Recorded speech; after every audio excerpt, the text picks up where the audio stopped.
जय सिया राम सभी को। आज हम लोग चर्चा करेंगे करवा चौथ के व्रत के विषय में, जो कि 1 नवंबर 2023 को मनाया जाएगा।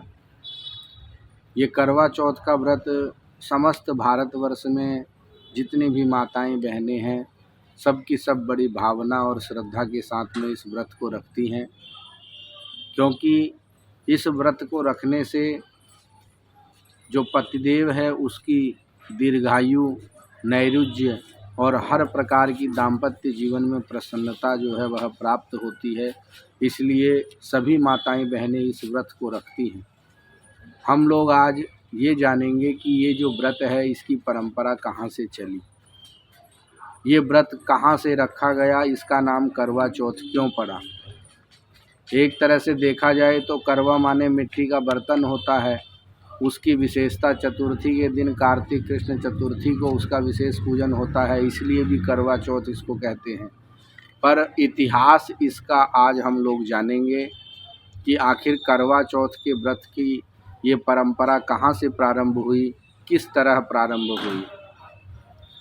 देखिए, जब हम अपने पुराणों को देखते हैं, पुराणों का अध्ययन करते हैं, तो स्कंद पुराण के अंदर कुमारी खंड में हमको इसका वर्णन मिलता है।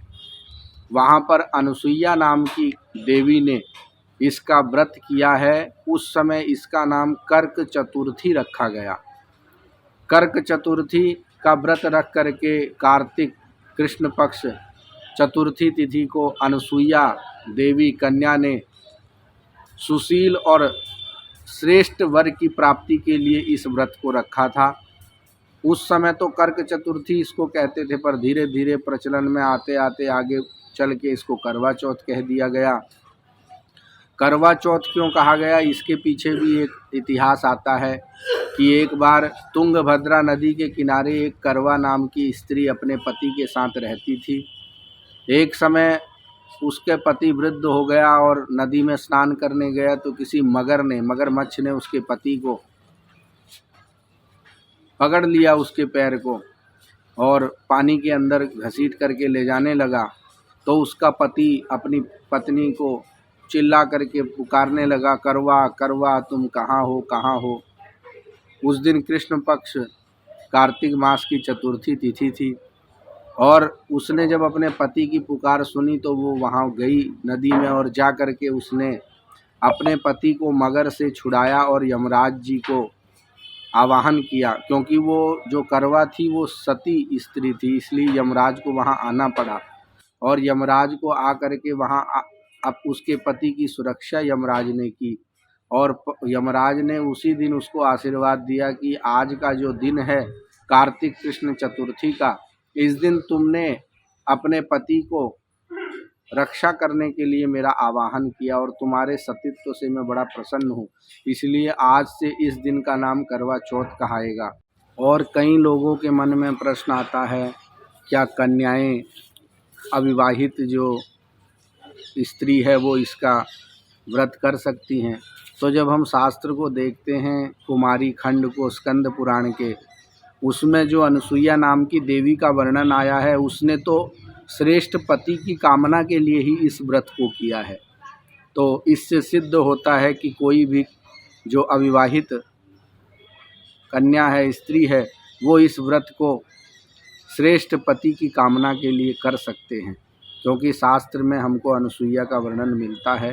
इसलिए सभी माताएं और बहनें इस व्रत को श्रद्धापूर्वक जो भी करते हैं, शास्त्रों में भी ऐसा वर्णन आता है कि उनको उनके पति की दीर्घायु, और जिनका विवाह नहीं हुआ है ऐसी स्त्री जब करती है तो उसको श्रेष्ठ वर की प्राप्ति अवश्य होती है।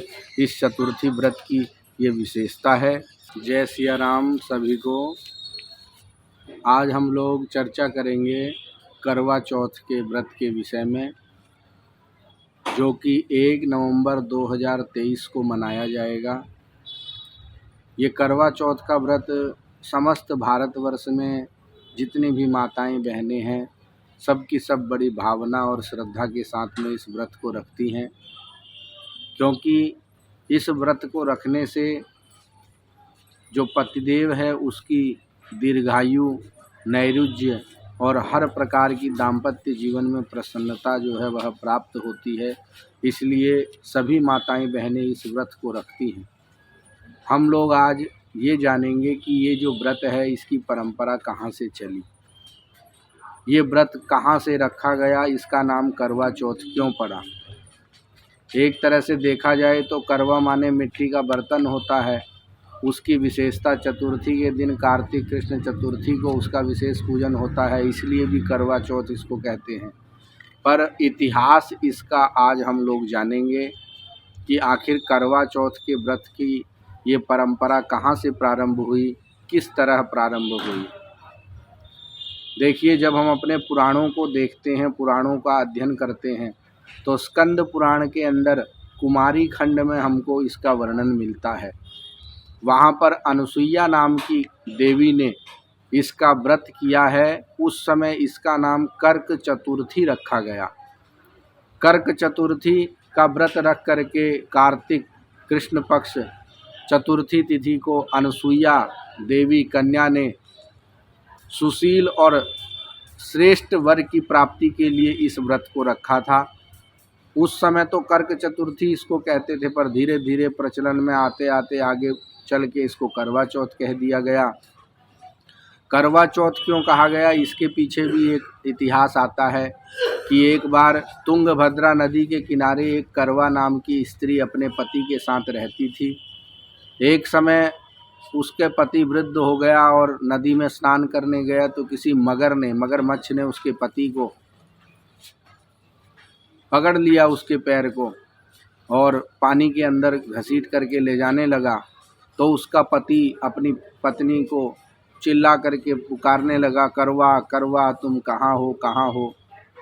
उस दिन कृष्ण पक्ष कार्तिक मास की चतुर्थी तिथि थी और उसने जब अपने पति की पुकार सुनी तो वो वहाँ गई नदी में और जा कर के उसने अपने पति को मगर से छुड़ाया और यमराज जी को आवाहन किया। क्योंकि वो जो करवा थी वो सती स्त्री थी, इसलिए यमराज को वहाँ आना पड़ा और यमराज को आ कर के वहाँ अब उसके पति की सुरक्षा यमराज ने की और यमराज ने उसी दिन उसको आशीर्वाद दिया कि आज का जो दिन है कार्तिक कृष्ण चतुर्थी का, इस दिन तुमने अपने पति को रक्षा करने के लिए मेरा आवाहन किया और तुम्हारे सतीत्व से मैं बड़ा प्रसन्न हूँ, इसलिए आज से इस दिन का नाम करवा चौथ कहाएगा।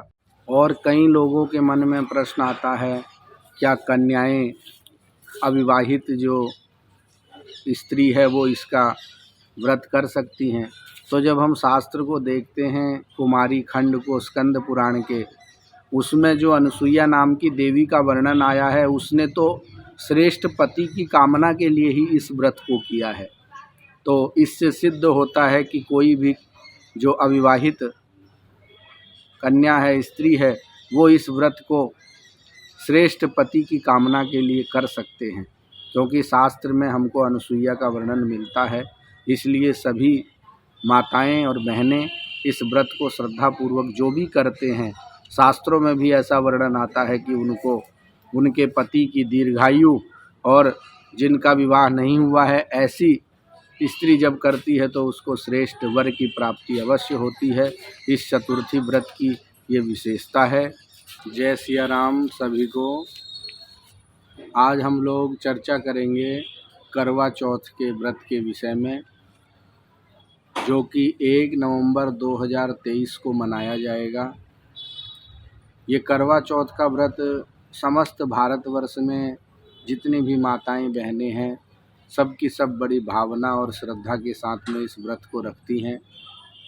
क्योंकि इस व्रत को रखने से जो पतिदेव है उसकी दीर्घायु, नैरुज्य और हर प्रकार की दाम्पत्य जीवन में प्रसन्नता जो है वह प्राप्त होती है। इसलिए सभी माताएं बहनें इस व्रत को रखती हैं। हम लोग आज ये जानेंगे कि ये जो व्रत है इसकी परंपरा कहाँ से चली, ये व्रत कहाँ से रखा गया, इसका नाम करवा चौथ क्यों पड़ा। एक तरह से देखा जाए तो करवा माने मिट्टी का बर्तन होता है। उसकी विशेषता चतुर्थी के दिन कार्तिक कृष्ण चतुर्थी को उसका विशेष पूजन होता है, इसलिए भी करवा चौथ इसको कहते हैं।